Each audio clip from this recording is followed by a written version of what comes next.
जय श्री कृष्ण। आज हम एक बहुत ही अलग विषय पर बात करेंगे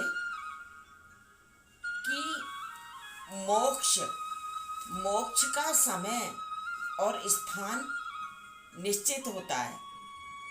ये इस प्रकार की बात है कि ये हर कोई नहीं बता सकता और ना जान सकता है। और मैं अपने अनुभव के अनुसार मैं आपको ये अपनी अनुभूति सुनाना चाह रही हूँ।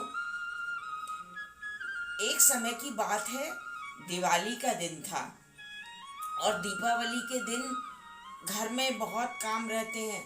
सुबह से शाम तक घर के सारे कार्य निपटाना, बनाना, खिलाना, साफ सफाई, पुताई सब करना पड़ता है। तो मैंने ये किया। उसके बाद में दोपहर 2 बजे का टाइम था। मैं बहुत थक गई और मैं जाकर लेटी और कुछ ही देर में मेरी नींद लग गई। नींद लगने के बाद में मुझे स्वप्न दिखने लगा। तो सपने में क्या आया कि मेरी मृत्यु हो गई है, मैं मर चुकी हूँ। और वो जो मरने के उपरांत जो सारे कार्य किए जाते हैं, स्नान कराना, सजाना, सारे कार्य किए गए। मुझे खूब फूलों से सजाया गया, मेरे लिए अर्थी बनाई गई, उस पर मुझे लिटाया गया और बहुत सुंदर सजाने के बाद में मुझे ले जाने लगे। तो जब ले गए तो हम लोग पहुँचे शमशान में। शमशान में पहुँचने के बाद मैंने देखा कि वहाँ पे बहुत सुंदर मेरे लिए चिता सजाई गई और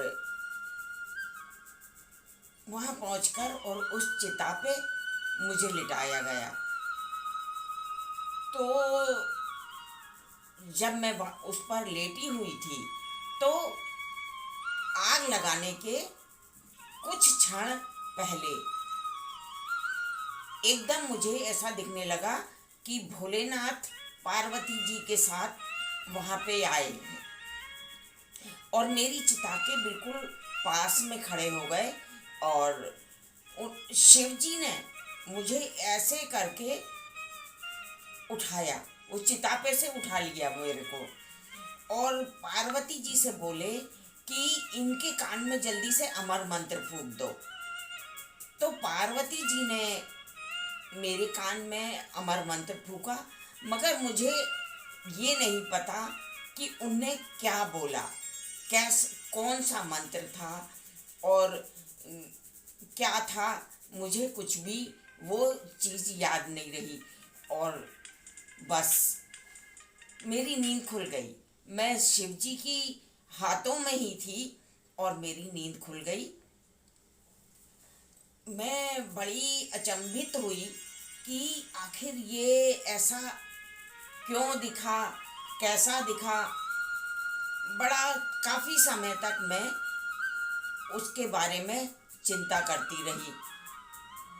मगर कुछ दिन बाद मैं ऐसे ही एक पुस्तक पढ़ रही थी तो उसमें स्वामी विवेकानंद जी के गुरु रामकृष्ण परमहंस जी, उनका जीवनी वगैरह थी और उन्हीं ने अपना अनुभूतियाँ और अपने बारे में बताया था। तो ये घटना उन्होंने उसमें लिखी हुई थी।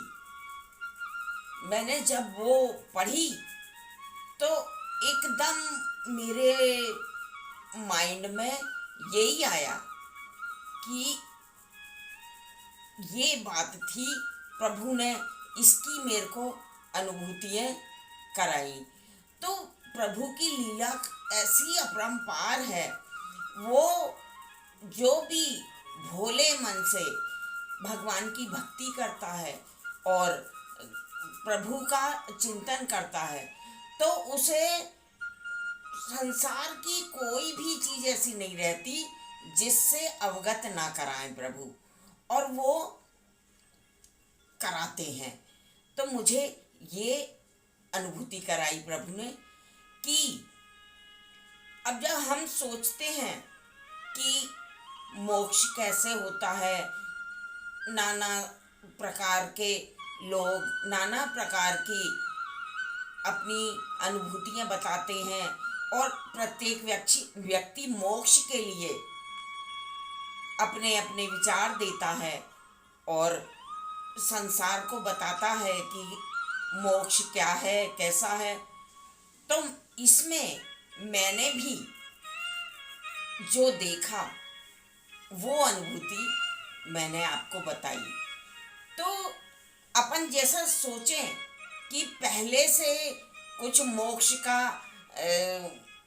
प्रावधान होता है या मोक्ष कैसे होता है, क्या होता है, तो वो सब बातें अब मैं मनगढ़ंत तो नहीं कहूँगी, अनुभूतियाँ होती होंगी जिस प्रकार मेरे को होती हैं, मगर सत्य अनुभूति यही है। और इस प्रकार से मुझे प्रभु ने अपनी दर्शन देके और अनुभूति बताई। तो उसका स्थान और समय निश्चित होता है।